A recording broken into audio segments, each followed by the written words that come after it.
Well, our next guest first began making fix and freeze meals for her family in 1986 and co-founded Dream Dinners.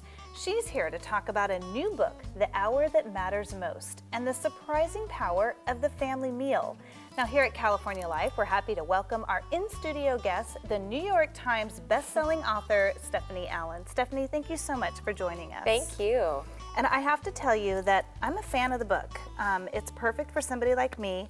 I'm busy, I have 3 girls, I'm married, I work, and I don't always have time to research all the things that I need to do as a mom. But when I saw this, I thought, you know what? I can do that. I can sit down with my family for an hour, and we did. We went over the book. I mean, are you finding that from a lot of the people that read the book? It's really fun. The feedback has been phenomenal. I think that's what put us on the New York Times bestseller list, is that this is just practical how-to. You know, there's a lot of articles written, a lot of books written about why you should eat at home and why you should have that home-cooked dinner, but we actually wrote a manual for how-to.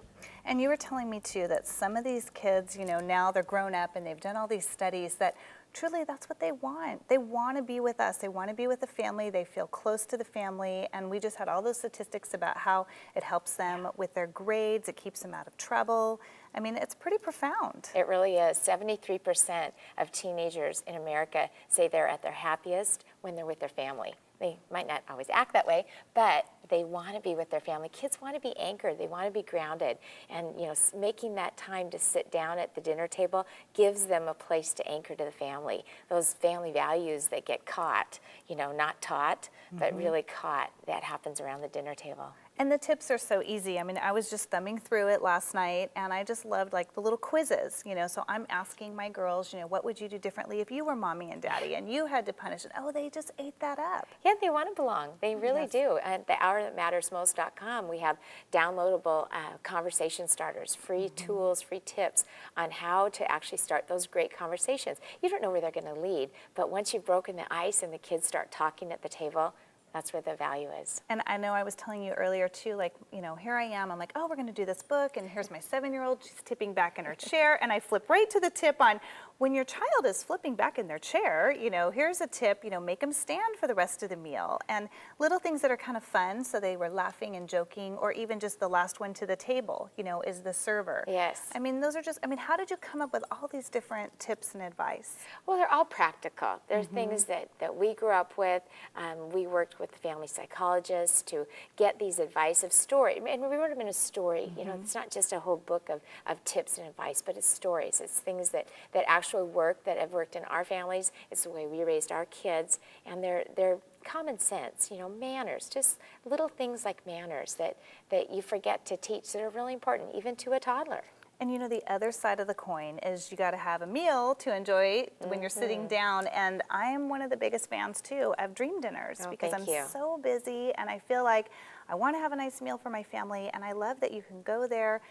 It's all fresh food, you're prepping it, and you can have meals for the whole week. It's a wonderful concept that I think you created. We did. We created Dream Dinners so that people could have that home-cooked dinner.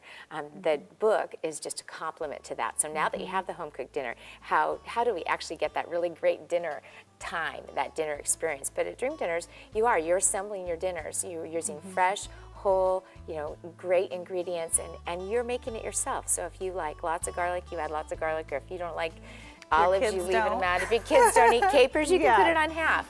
But, you know, the package together really works to complete our mission, that priority to sit down at the dinner table. You know, and another thing that I saw in here that I just thought was so interesting was just how, you know, parents may not know their kids as well as they think we do. I mean, my whole life are my kids, and I go to all their activities, and we did the little quiz on, you know, do we know their 6 closest friends? You know, yeah, we know what they did today, but do you know more? Do you know the parents? And are you hearing that people are doing the quizzes and going, gosh, maybe I need to spend more time talking about this? Exactly, yes. There's a lot of communication skills that we can learn and we can teach at the dinner table. Some of the best manners you can learn are being a good communicator. Well, I wish you the best of luck. I think it's a great concept, and like I said, it was the one book that I picked up in my pile of all the pitches that come to the show, and I really got something out of it. That's wonderful. So glad you could be our guest today. Thank you.